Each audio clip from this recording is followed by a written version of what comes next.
Lebanon நாட்டில் கடந்த September 17 அன்று பேஜர்கள் வெடித்ததில் 12 பேர் பலியாகினர். 2500க்கும் மேற்பட்டோர் காயமடைந்துள்ளனர். ஹிஸ்புல்லா அமைப்பினர் வைத்திருந்த பேஜர்கள் மட்டுமல்ல, பொதுமக்கள் வைத்திருந்த பேஜர்களும் வெடித்துள்ளன. பேஜர்கள் வெடித்த அதிர்ச்சி அடங்குவதற்குள் செப்டம்பர் 18ஆம் தேதி வாக்கி டாக்கிகளும் வெடித்து சிதறின.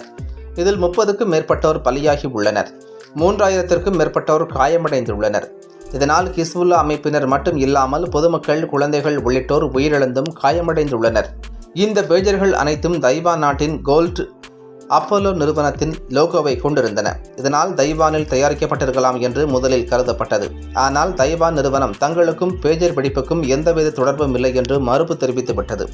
தற்போது இந்த பேஜர்கள் பல்கேரியாவில் உள்ள நோர்டா குளோபல் என்ற நிறுவனம் விநியோகம் செய்திருப்பது கண்டுபிடிக்கப்பட்டுள்ளது. இந்த நிறுவனத்தின் உரிமையாளர் இந்தியாவைச் சேர்ந்தவர், நார்வே குடியுரிமை பெற்றவர் என்பதும் தெரியவந்துள்ளது.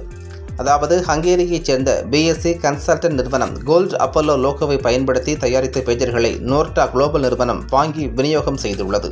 கேரள மாநிலம் வயநாடு மாவட்டம் மானந்தவாடியைச் சேர்ந்த ரென்சன் ஜோஸ் என்பவரால் நோர்டா குளோபல் நிறுவனம் நடத்தப்பட்டு வருகிறது. கடைசியாக கடந்த 2013ஆம் ஆண்டு இவர் சொந்த ஊரான மானந்தவாடிக்கு வந்து சென்றுள்ளார். பேஜர் வெடிப்பிற்கு பிறகு இவரை காணவில்லை. இவரது பெற்றோர் இன்னும் மானந்தவாடியில்தான் வசித்து வருகின்றனர். தங்களது மகனை கண்டுபிடித்து தரும்படி பிரதமர் மோடிக்கும் கோரிக்கை விடுத்துள்ளனர்.